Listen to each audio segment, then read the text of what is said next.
welcome to Let's Be Love. This is your girl V, and today my guest is Chris. Chris, thank you for joining us. Thank you for inviting me. Chris, when I say the word love, what's the first thing that comes to mind? Peace.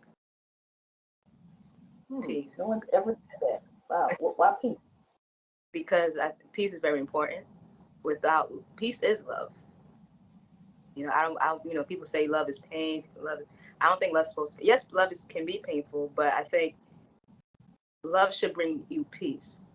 When you're around love, love's supposed to give you this calmness, this make you feel safe, and make you feel home. So yes, it's peace. It's the first thing, and it's peace that is very important to me. Right. We don't want love that's full of chaos. No. It can be chaos, but if it's fun chaos, chaos is not bad. No, chaos is not bad. Because I can't do boring. You know what I'm saying? But at the same time, it has to be in a place where you have to feel comfortable with the person that you with, or around relationship. It could be friendship, whatever. But that person's supposed to make you feel safe and peaceful when you come home to them. Even though there's chaos, and even in the midst of chaos or whatever, you still feel that peace within each other. So that's why I think love is peace. It's supposed to be peace. That's me. So. No, everyone has a different coming out journey, and coming out, itself is a process. Right. How did you come out to your friends, but to your family? How did you come out? When I was young, you can tell, like I was never girly. Again, I'm not the girly girl. Like I always wanted boy toys. I always wanted everything. What you want for Christmas? I want Lego. Like I want PS5. I want Power Rangers, action figure toys. That's what I always asked for. But she always didn't really think about it like that. And in our culture, that's not really a topic to even discuss. We don't talk about sexuality. We're very clear about being gay is a sin, and that's it. So when I came out to her, I didn't come out. She just asked me. I remember I was 15 years old, 15, and I was just going through. And I remember she went, that was the MySpace phase when MySpace was popping, and she saw me talking to this girl that was half naked, and she said, "Why are you talking to this person that's half naked?" And I'm just like, she's like, "Are you gay, lesbian?" I said, "Maybe," and she just froze. And I remember I told her that I wanted to talk to her just about stuff, and it's like, since you say you want to talk to me, let's talk now. I didn't really know what to tell her, because all she was doing was crying, and she just started crying and started crying and started crying, and I think it was more of she really, like, I think the reality hit her that I am what I am, so it was just like she didn't understand, and she started blaming herself and thinking it's her. Because I was raised by a single mother. It was just my mother raised me. It's like this is how I feel. Like I've been feeling this way since I was 6 years old. My first crush was one of my childhood friends. I always used to just look at her and watch the girls dancing, and I would just daze off, and then So I didn't really know how to, because in the Haitian culture, you can't talk about that. You can't talk about sexuality, stuff like that. You can't even talk about boys. So it was something that I didn't know how to really sit there and tell my mom, these are the feelings that I'm feeling, whatever. And I didn't want to hurt her. So I was more like, I always was trying to be this perfect daughter for her, perfect everything. I wanted to be try to be as perfect as I can be. So I did everything she asked me to do. But when I told her that, I was like, man, that's when I tried to fix myself. I tried everything. Contemplated suicide. How long did it take her to kind of come around, and how did your relationship evolve with her over time? Oh, we fought a lot. That we was always close like this. And then after I told her, she didn't speak to me we didn't talk for 2 years. And she started breaking down how she felt. It was more of fear. I remember she was just scared. She said, why you gotta be the boy? Why you gotta dress the way you dress? Why can't you be the girl? I know some lesbians that, they look like a girl, but you want to look like a boy. And it's more up, they want people to know. It's more easier to hide. And then I remember she would say, you're so little. They might beat you. You know, you might be somebody who might beat you. You might get in a relationship and she might beat you. And then what you gonna do? And I just look at her like, Mom, nobody's gonna beat me. I'm the boy. And she's like, I don't get it. And, but it was more of, you know, she didn't understand. You say to society about how they address people in the LGBT plus community who are disabled? First, I want to say this. This is very important. I'm First, I want to direct that to the individual, to people. It starts with the individual. It starts with you. That's what I had to understand. It starts with me. If I want somebody to respect me as an differently abled LGBT lesbian woman, I have to be clear about that. I have to be out there open with, this is who I am, take it or leave it. That's when I have to do that. You know, that's how the taboo and stuff will be broken. If you staying in your shell and or scared to speak or scared to be out there, nobody's gonna hear you. Your voice will never be heard. You know, and demand that respect. You know, demand. I tell a lot of people that come to me that are LGBT, and I'm more into like physical, because I understand it's not easy to have a physical disability and to be LGBT or any. You don't have to just have a disability and just in general a physical disability, and you're just expressing your sexuality, because the taboo is, you guys, we don't have that. You got to break that silence. You got to show them that, no, I do have that. I have sexual desires. I do have a sexuality. I do like things. I like to date. I like to go this. You got to be firm about that. You got to be clear about that. It starts with the person. This one woman that I know that we were talking, just regular talking, and she was honest. I never forget, and I respect her. And I remember she was really nervous to tell me how she really felt, and she said, you know, you have all the traits that I want in a woman. You do. You're funny. You're easy to talk to. You make me laugh. You're so sweet. But I wonder, can you handle? I don't think you can handle me sexually. And I laughed, and she said, "No, no, I'm not trying to be funny." I said, "Well, you got to figure it." And I'm just always, you know, because me, I'm very scared. I said, "Well, you got to try it out for you to know." I could give you a test try. She said, "There you go." I said, "I'm just saying," you know. She said, "But no, I'm being for real. Like, I don't know if you can, because there's some things that I like, and you really cannot do." And she was like, "I like to be picked up.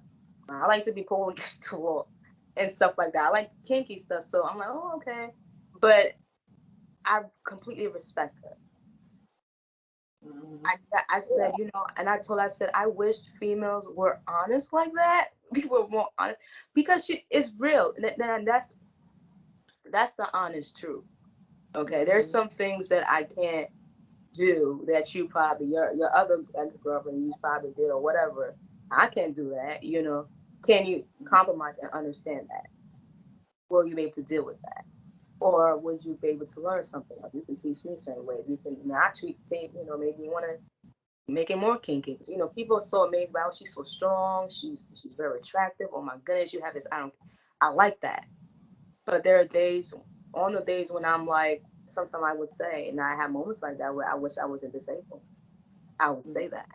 I have moments where I'm just like, I'm frustrated. I said, I'm just frustrated. I'm having a moment. When I'm having those moments, they don't know how to deal with that. It's like, okay, what can I say to you? Am I going to say the wrong thing? Or I don't want to say the wrong thing. I don't want to say, you know, I don't know what to say at that moment. I feel like because they didn't take the time to emotionally connect with me and to know what I need emotionally, that's where it clashed a lot, because I'm the one always providing.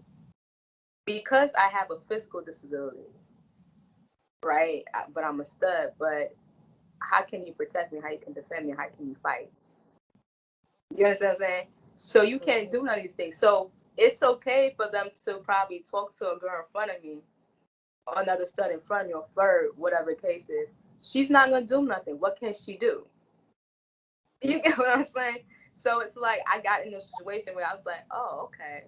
Yeah, what can you do? You can't defend me. What can you do? But the thing is, I used to question that, and I never really paid attention to, or never thought about it. But I realized that it's more of, it's a disrespect too. I can't respect you enough, because what can you do? You're not showing me things for me to respect you. I'm not afraid of you. Mm-hmm. Like, I'm not afraid to lose you, whatever. Like, if you go, we go, whatever. But the other part where a stud who's able-bodied, and I remember I was always in weird situations where, like, it was like a combat, like, make me feel like I need to be competing. I said, I don't compete. You gotta be careful because maybe that stud might like me too. So you better stop because I'm not going to compete with you. And that, you don't. I'm not gonna compete. But that's the reality of it. But I'm not gonna say I'm more blessed, and because it takes a lot of courage. I'm not gonna. I don't want people to think that every person with a disability is go through the same experience, because there are some people that I know that, because they are different, people feel like they could take advantage of them, or taking advantage of them, are very secret. People don't even know that they're dating somebody who is who are able-bodied, who's in a wheelchair, whatever the case is. And there's some people that get rejected because of that. And it depends. It takes a lot of courage to be brave enough, like I said, to know that you're taking a risk of getting hurt, and you might be with somebody that is just out here for your SSI check, and it's real, and it's true. Or that's all they see. They don't want to see if they don't want to be with you for love, or they just want to go through the experience. I had those too.